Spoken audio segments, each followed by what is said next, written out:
I'm Greg. I'm Barbara. And together, we're Brewing History. We're the owners and brewmasters here at Anaheim Brewery. It's one of the few fields, I think, where there's something for everybody. There's a huge amount of science, there's engineering, there's mechanics involved, but there's also a huge amount of art and creativity.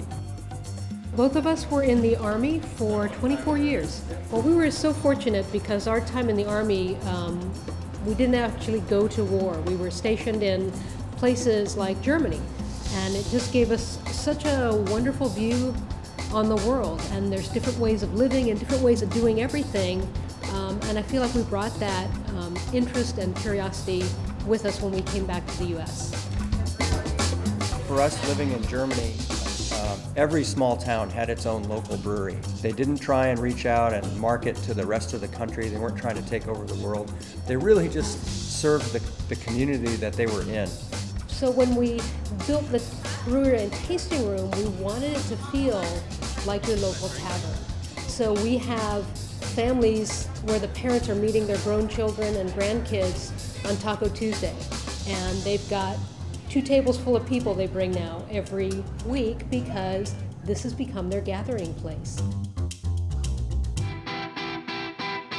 The biggest reason that we did the Anaheim Brewery here in the middle of downtown when we did it was that we live downtown, and there was absolutely nothing in downtown that was really, really exciting and interesting. And when we had the opportunity to be part of that, to be part of renovating downtown, to bring something exciting and interesting, we brought what we do, which is make beer. We did not want to be the kind of people who live downtown and just sort of put on our grumpy faces and said there's nothing to do. When we approached the city and found that they were really receptive to the idea of a brewery and tasting room, we drove forward. We went and we actually opened while most of the area around here was still under construction. And there was such a thirst for Anaheim beer that we couldn't put up enough fences and dig enough dirt to keep people away.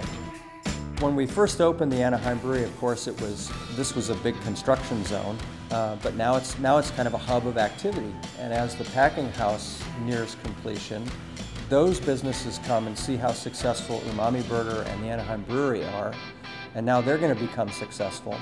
And the businesses along Center Street, like the Ink and Bean, the Cane Cafe, the Cheese Shop, the Gypsy Den, all of those are going to enjoy this collective success that we'll all have. It's been so rewarding in ways that we didn't expect, being the pioneers of new businesses coming to downtown Anaheim. We actually tell our staff a story. We were on a cruise and we went to St. Vincent and the Grenadines. In the Grenadines, and we got off the ship and we walked a couple blocks off the main drag to a place called Basil's. And the gentlemen sitting at the bar were like, "Oh, hey, we'll make room for you." And they scooted down and they freed up 2 bar stools and they made us feel so welcome. When clearly it was their bar. They were the regulars, they had their seats so they could watch their soccer game. We try and let our staff know that's the feel. That's everybody who walks in. Everyone's in the club and it's always happy hour.